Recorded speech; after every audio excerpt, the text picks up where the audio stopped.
Menurut kalian apa skenario yang paling mungkin untuk manusia menuju kiamat? Ditabrak asteroid, virus mematikan, perang nuklir, atau kebangkitan AI? Semuanya bisa terjadi. Tapi kalau diminta satu yang paling mungkin, jawabannya adalah masalah ekologis. Menurut UNICEF, 2 miliar orang di dunia kekurangan air bersih. Data dari WHO, 7 juta kematian setiap tahun disebabkan oleh polusi udara. Dan malapetaka terbesarnya adalah riset dari IPCC, suhu rata-rata global telah meningkat sekitar 1 derajat Celcius sejak abad ke-19. Suhu, panas, udara, global, emisi, efek rumah kaca. Mungkin di antara kalian masih bingung dengan istilah-istilah ini. Kita mulai pelan-pelan. Kita mulai dari pelajaran SD, yaitu karbon dioksida. Untuk hidup, manusia sama seperti mesin. Kita perlu bahan bakar. Secara umum, bahan bakar manusia ada 3, makanan, air, dan oksigen. Di dunia ini tidak ada yang masuk dan lenyap begitu saja seperti black hole. Begitu pula dengan tubuh manusia. Apapun yang masuk ke dalam tubuh manusia akan keluar lagi dalam berbagai bentuk. Bentuknya bisa keringat, urin, feses, air mata, ingus, kentut, sel kulit mati, dan kasusnya dalam pernafasan yang membutuhkan oksigen akan dikeluarkan kembali dalam bentuk karbon dioksida. Tapi walaupun statusnya karbon dioksida adalah hasil pembuangan manusia, karbon dioksida punya fungsi sebagai bahan bakar tumbuhan, yang mana tumbuhan akan membuang oksigen yang akan menjadi bahan bakar manusia. Nah, gas karbon dioksida sendiri mempunyai beberapa sifat. Salah satunya adalah menjebak panas. Bumi sendiri mendapatkan panasnya dari matahari, sehingga karbon dioksida menjebak panas matahari supaya planet ini tidak beku. Di luar karbon dioksida, ada beberapa gas lain yang mempunyai sifat sama seperti karbon dioksida, yaitu menjebak panas. Salah satunya adalah metana. Dan cilakanya, yang menghasilkan karbon dioksida tidak hanya manusia yang bernafas. Setiap tindakan kita dan alam mempunyai trade-off untuk menghasilkan karbon. Dari asap kendaraan bermotor, bakar sampah, ibu menggoreng telur di pagi hari, sampai kentut sapi menghasilkan metana. Ini disebut sebagai emisi atau pelepasan zat. Jadi, apa yang akan terjadi kalau kita menghasilkan banyak karbon dan metana? Jawabannya, karena karbon dan metana mempunyai sifat untuk menjebak panas, otomatis bumi akan menjadi semakin panas. Inilah yang disebut sebagai efek rumah kaca. Efek rumah kaca adalah peristiwa ketika panas dari matahari terperangkap di atmosfer bumi oleh gas-gas tertentu, seperti karbon dioksida dan metana. Ini mirip seperti saat kita berada di dalam mobil dengan kaca tertutup di siang hari. Panas masuk tapi sulit keluar. Jadi mobil terasa semakin panas. Jadi sederhananya karena action manusia yang menghasilkan karbon sulit untuk dihentikan, dan karbon sink atau penyerap karbon seperti pohon jumlahnya begitu-begitu saja, bumi akan semakin panas dan semakin panas. Sejak abad ke-19 diperkirakan suhu rata-rata global meningkat sekitar 1 derajat Celcius. Apakah pemanasan global 1 derajat Celcius itu masalah?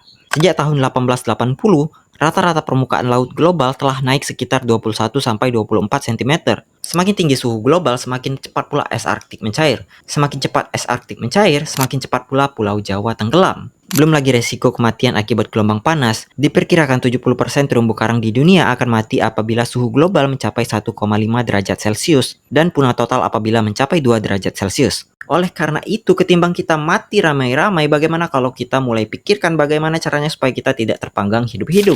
Sehingga terciptalah yang namanya Protokol Kyoto. Perjanjian ini ditandatangani pada tahun 1997 di Kyoto, Jepang. Sebuah kesepakatan internasional yang bertujuan mengurangi emisi gas rumah kaca untuk mengatasi perubahan iklim. Dengan cara apa perjanjian ini mengurangi emisi? Produk utama perjanjian ini adalah sistem kuota emisi. Saya sederhanakan menggunakan bahasa saya dan saya harap kalian mengerti. Jadi, kamu, negara maju. Disebut sebagai Annex 1. Tidak bisa dipungkiri bahwa kemajuan kalian diiringi dengan emisi yang kalian hasilkan. Kalian bangun peradaban, semen, besi, transportasi itu menghasilkan emisi. Seyogyanya, kalianlah orang yang paling bertanggung jawab terhadap pemanasan global. Jadi, bagaimana kalau kita batasi jumlah emisi atau kuota yang boleh kalian keluarkan? Dari mana penentuannya? Kita kembali ke tahun 1990. Tahun ini dianggap sebagai tahunnya digitalisasi dan perubahan pola konsumsi energi. Dan juga pada tahun 1990, data emisi sudah tersedia secara luas dan akurat dibandingkan tahun-tahun sebelumnya. Jadi negara manapun yang dianggap menghasilkan emisi berlebihan sejak tahun 1990, diharuskan untuk sedikit berpuasa dalam menghasilkan gas rumah kaca. Namun dalam perjalanannya beberapa negara merasa sistemnya tidak adil. Amerika Serikat menolak meratifikasinya, Kanada keluar pada tahun 2011, dan Jepang serta Rusia menolak melanjutkan ke periode kedua. Perjanjian ini kemudian diperbarui dalam Amandemen Doha 2013, dan bisa ditebak, Amandemen Doha terbilang sepi peminat karena hanya sedikit negara yang meratifikasinya. Dan beberapa negara besar justru menolak ikut. Melihat kelemahan protokol Kyoto, dunia kemudian beralih ke perjanjian Paris pada tahun 2015. Tidak seperti Kyoto yang kaku dan mengikat secara hukum, Paris memberikan kebebasan bagi setiap negara untuk menetapkan target pengurangan emisi mereka sendiri melalui Nationally Determined Contribution atau NDC. Pendekatan ini dianggap lebih realistis karena melibatkan semua negara, termasuk negara yang sebelumnya tidak mempunyai kewajiban dalam protokol Kyoto, dengan target utama untuk menahan kenaikan suhu global di bawah 2 derajat Celcius dibandingkan era pra-industri, dengan usaha maksimal agar tidak melebihi 1,5 derajat Celcius. Target ini dibuat untuk mengurangi dampak buruk perubahan iklim, seperti cuaca ekstrim, naiknya permukaan laut, hilangnya keanekaragaman hayati, dan tidak menutup kemungkinan akan hilangnya beberapa kota di Indonesia karena tenggelam. Dan baru saja di tahun 2025 ini, Amerika Serikat menarik diri dari Perjanjian Paris. Tentu dengan status salah satu negara dengan pengemisi karbon terbesar di dunia, Amerika Serikat bukan orang yang diuntungkan dalam skema penghijauan bumi dan pajak perkarbonan. Perlu biaya yang sangat besar untuk transisi infrastruktur energi terbarukan. Sehubung sudah bahas emisi gas rumah kaca, saya mau bahas sedikit terkait sawit. Kenapa pohon sawit dianggap sebagai salah satu biang keladi perubahan iklim? Kan pohon sawit pohon, ada daunnya, menyerap karbon. Harusnya gak ada masalah dong. Ya betul. Tentu kalau berbicara mengenai sawitnya, karena sawit bagaimanapun termasuk karbon sink atau penyerap karbon yang membutuhkan karbon dioksida dalam proses fotosintesisnya. Tapi kita tidak bisa melihat baik buruknya segala sesuatu cuma dari satu angle, itu namanya framing. Kita harus melihat sesuatu secara utuh, siklusnya secara penuh. Apakah puasa sehat? Ya, puasa sehat. Tapi lihat siklusnya secara penuh. Kalau kamu sahur dan berbuka menggunakan kue coklat 10 loyang, saya rasa itu tidak bisa dikatakan sebagai sehat. Sawit, kita harus lihat siklusnya secara utuh. Dari pembukaan lahan yang bakar gambut tebang pohon, proses panen yang memerlukan kendaraan bermotor, sampai limbah pengolahan sawitnya yang menurut Philip J. Taylor dari Universitas Colorado akan menjadi penyumbang 1% emisi gas rumah kaca di tahun 2050.